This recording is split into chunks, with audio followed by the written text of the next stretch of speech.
আপনার সামনে কোটি কোটি টাকা আপনার সামনে হাতছানি দিচ্ছে, যদি একটা খোসা দেন কলম দিয়া, আর এই কলমের খোসার কারণে আপনি লাখ লাখ কোটি কোটি টাকার মালিক হয়ে যাবেন।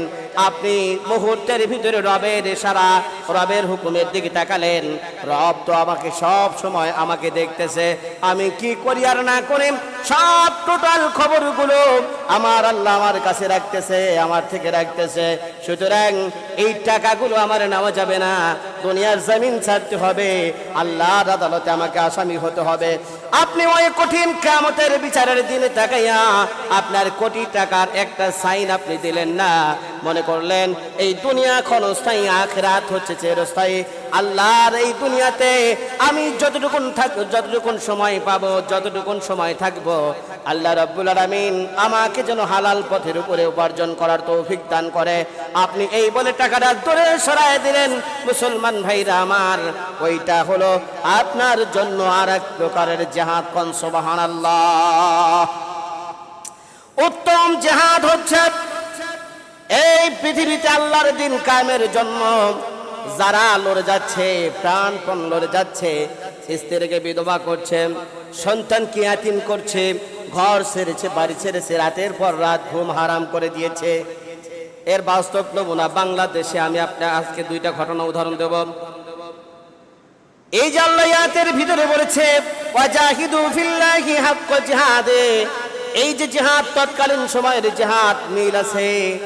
ওই সময়ে বিশ্ব নবীর উপরে ক্ষিপ্ত ছিল কাফের মুশরিকরা, আর আজকের আমাদের ওলামায়ে কেরাম সহ বাংলাদেশের নিপীড়িত মুসলমান যারা যুদ্ধ করেছে তাদের উপরে স্বৈর শাসকের এরকম কঠোর ভূমিকা ছিল। কথা বলেন ঠিক কিনা?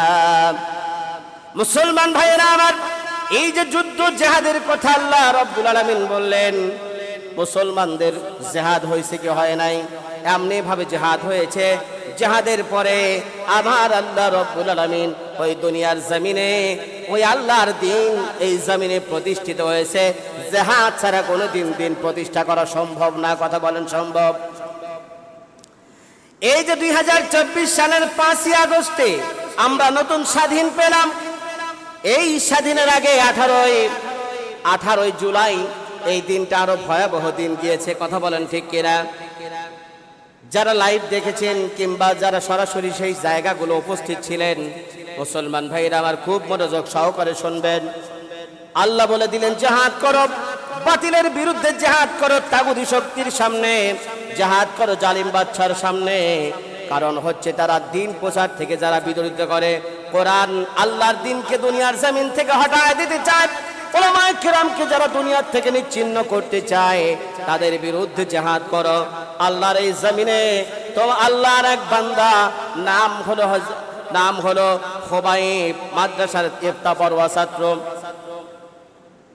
ইফতা পড়ছে, তার মানে দাওরা হাদিস পড়ার পরে কি পড়ছে? ইফতা মানে মুফতি পাস করবে। বাস্তব ইতিহাস 18 তারিখ জুলাই মাসের 18 তারিখে যেই বর্বরতা হামলা হয়েছিল ওলামায়ে কেরামকে ধরে, এইরকম এই যে ডিবি হারুন কিরকম কষ্ট দিয়েছে তা তো শুনেছেন না, লম্বা কথা বলবো না। ডিবি হারুন যে কষ্টগুলো দিয়েছে, আল্লাহ বলেন ওয়া মাকারু ওয়া মাকারাল্লাহ আল্লাহু খায়রুল মাকিরিন, আমি আল্লাহ বান্দারে ছাড় দেই তবে একেবারে ছেড়ে দেই না। তোরা যে নির্মম নির্যাতনগুলো করতেছিস, আমি আল্লাহ প্রতিটি নির্যাতনগুলোকে, প্রতিটি কষ্টগুলোকে নোট করে রাখলাম, এর চাইতে দ্বিগুণ দিয়া তোদেরকে লাঞ্ছনা কর আযাবের ভিতরে আমি আল্লাহ নিবেদিত করব। এটা আমি আল্লাহর ওয়াদা। কোন সুবহানাল্লাহ।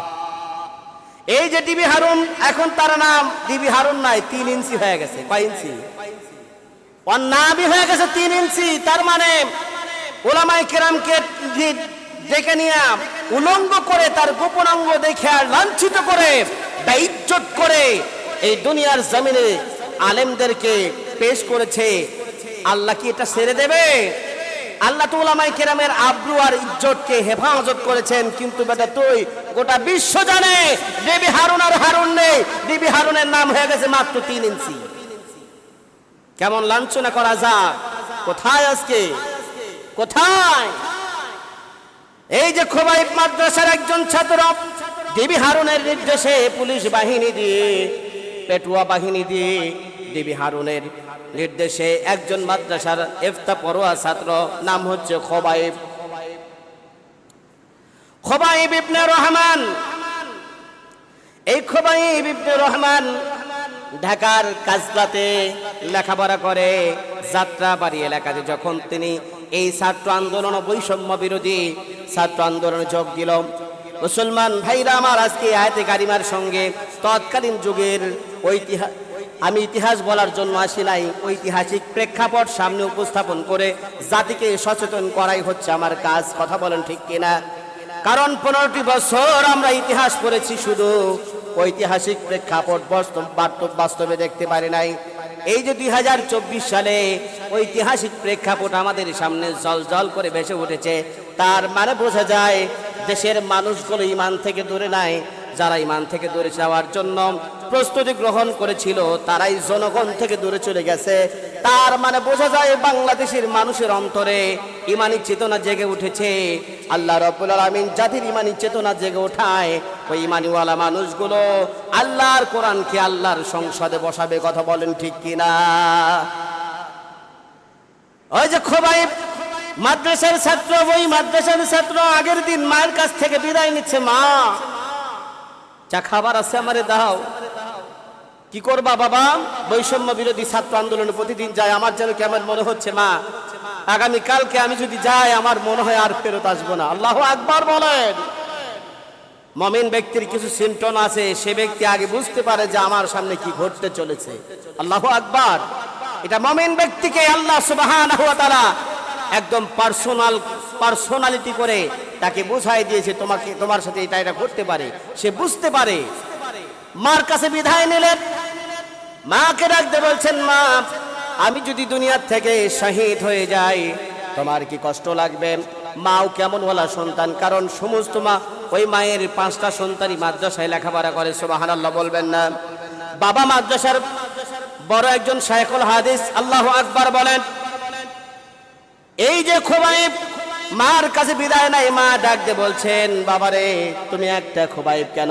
তোমার মতো যদি 1000টা খোবাইব আল্লাহ যদি আমারে দান করেন, আর আল্লাহর রাস্তায় যদি ওই আল্লাহ রব্বুল আলামিন চান, আমি মা হয়ে তোমার মতো 1000 খোবাইবকে আমি আল্লাহর রাস্তায় জিহাদের ময়দানে পাঠিয়ে দেব। কোন সুবহানাল্লাহ।